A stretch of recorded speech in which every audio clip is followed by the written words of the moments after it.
नमस्कार। आज आपके YouTube चैनल समझ में आपका स्वागत है।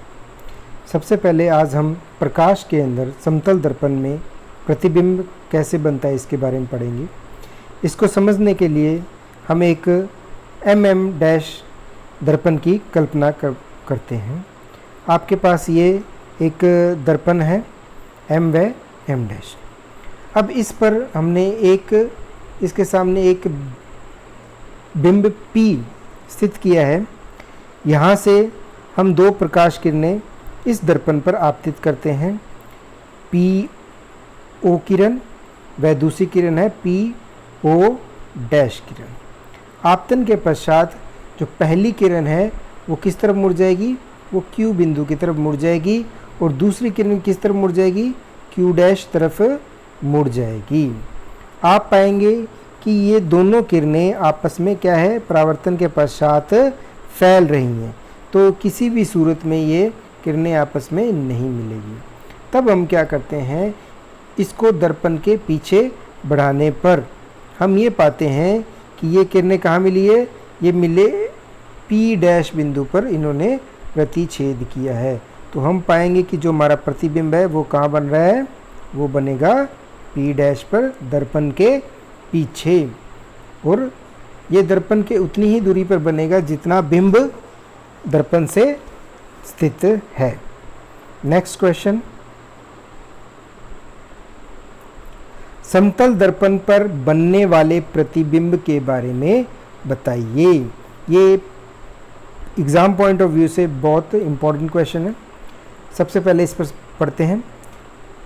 समतल दर्पण के ऊपर प्रतिबिंब सदैव दर्पण के पीछे बनेगा।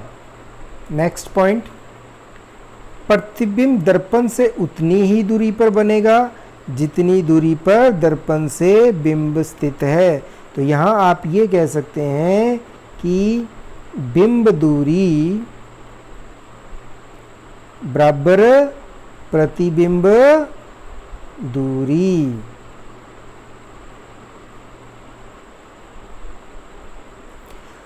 तीसरा पॉइंट, प्रतिबिंब के आकार उतना ही होगा जितना बिंब का आकार है।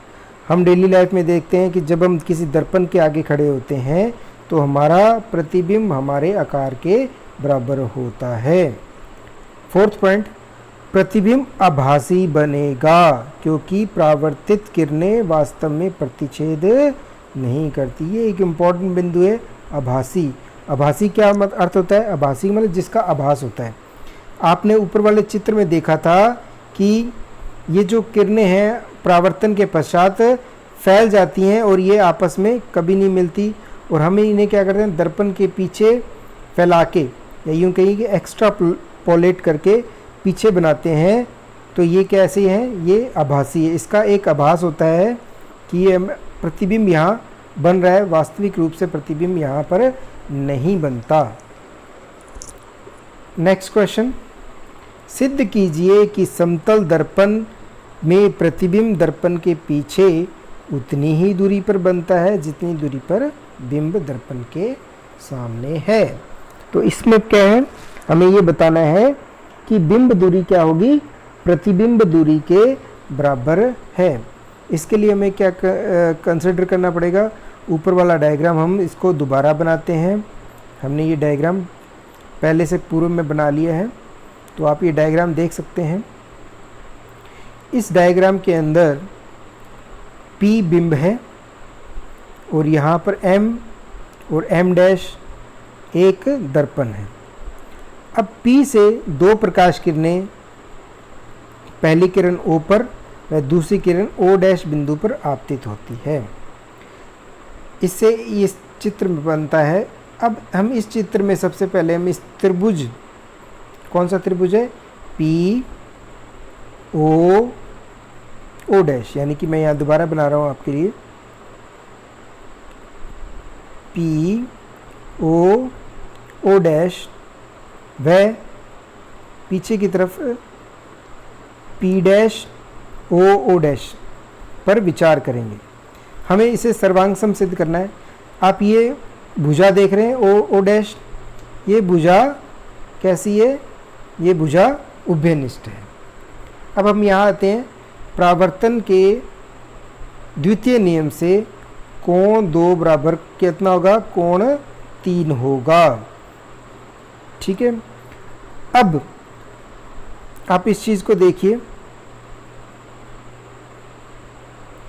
ये अभिलंब इस तरफ 90 डिग्री कोण बनाएगा, इस तरफ 90 डिग्री कोण बनाएगा।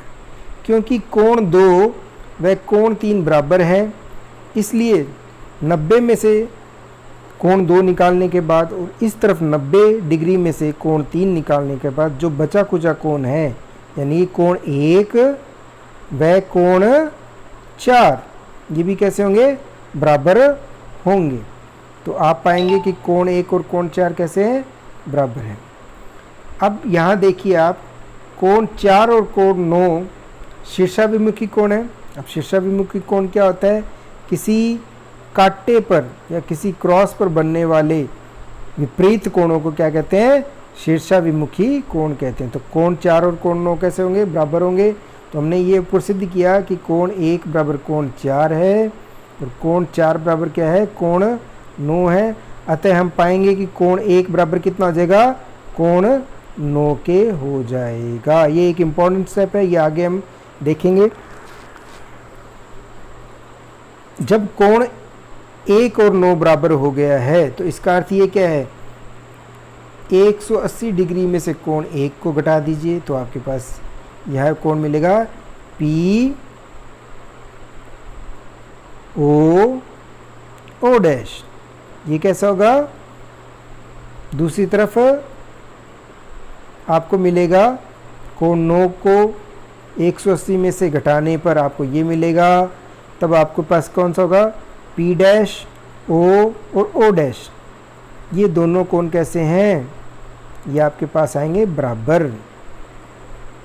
अब दूसरी तरफ देखिए, इसी त्रिभुज में कौन सा त्रिभुज है, पी ओ डैश व त्रिभुज पी डैश ओ व ओ डैश में हम इसको बराबर कर चुके हैं कोण को। ये भुजा पहले से विनिष्ट है। अब आते हैं हम कोण 9 और कोण 5 और कोण 10 में। तो आप पाएंगे कि जैसे पूर्व में हमने 5 और 8 को बराबर, कोण 1 और 4 को बराबर किया था, उसी तरह हम 5 और 8 को भी बराबर सिद्ध कर सकते हैं। और 8 और 10 शीर्षाभिमुखी है, इस वजह से क्या होगा, आपके पास 5 और 10 भी कैसे होंगे, बराबर होंगे। कैसे होंगे, बराबर होंगे।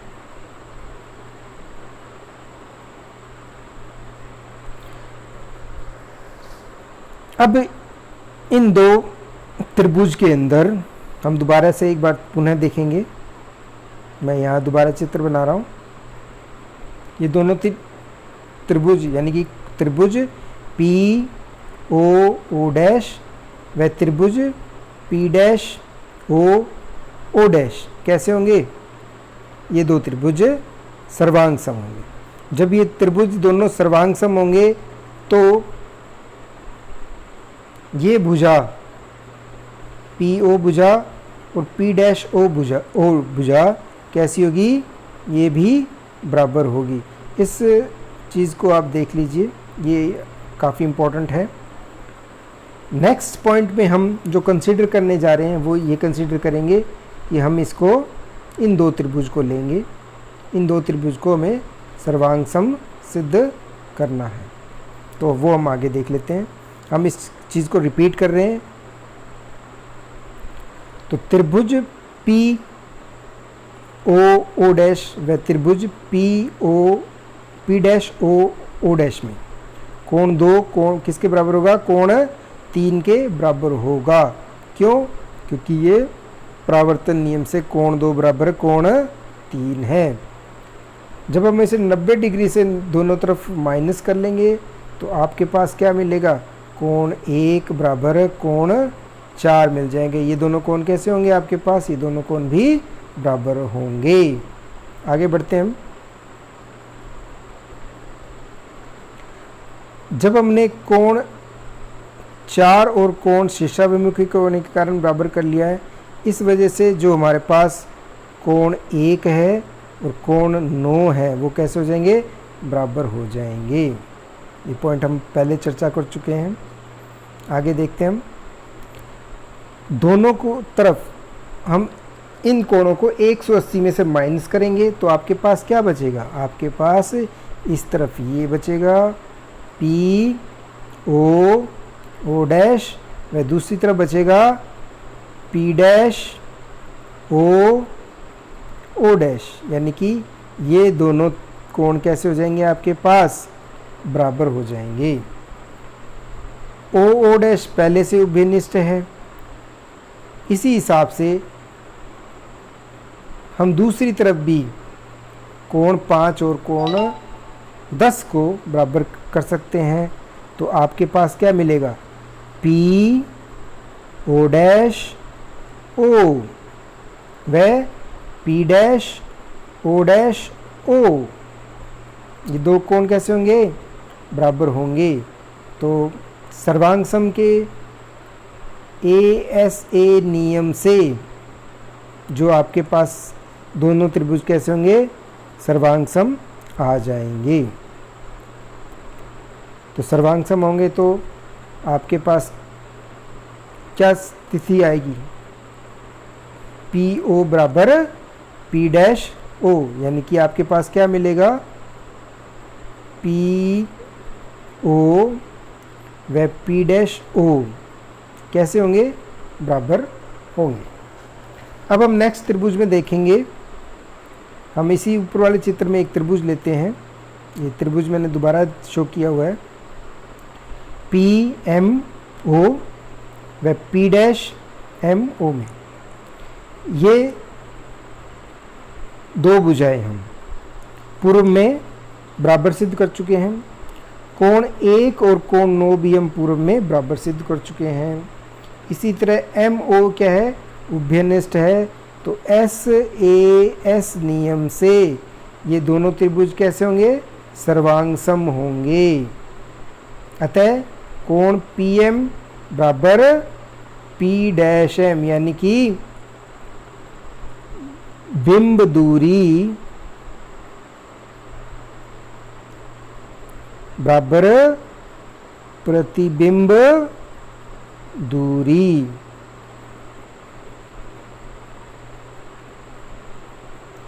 इस चीज़ को अधिक समझने के लिए आप टेलीग्राम चैनल समझ के पर नोट्स आपको अवेलेबल हैं, जिसमें डिटेल्ड आपको गाइडलाइन मिल जाएगी। आगे बढ़ते हैं हम। नेक्स्ट क्वेश्चन, वास्तविक प्रतिबिंब व आभासी प्रतिबिंब में अंतर बताइए। इम्पॉर्टेंट क्वेश्चन है। तो सबसे पहले इसमें देखते हैं हम, परावर्तन, वास्तविक में परावर्तन पश्चात प्रकाश किरणें वास्तव में मिलती हैं। आभासी में क्या होता है, परावर्तन पश्चात प्रकाश किरणें वास्तव में नहीं मिलती, सिर्फ यहाँ मिलने का आभास होता है।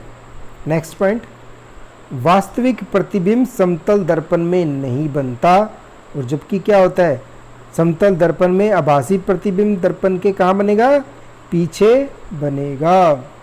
नेक्स्ट पॉइंट, अब वास्तविक प्रतिबिंब को आप पर्दे पर उतार सकते हैं। क्यों? क्योंकि देखिए, जब आपके पास परावर्तन पश्चात दो किरणें मिलती है तो यहाँ पर्दे पर उसकी तस्वीर बन जाएगी। लेकिन आभासी में क्या होगा, आभासी के अंदर क्योंकि वहाँ किरणें है ही नहीं, तो जब आप पर्दा रखेंगे तो इस पर्दे पर कोई भी किरण गिरेगी नहीं। अतः परावर्तन के पश्चात यहाँ पर कोई भी जो प्रतिबिंब है वो आप पर्दे पर नहीं उतार पाएंगे। नेक्स्ट क्वेश्चन, पार्श्व परावर्तन किसे कहते हैं?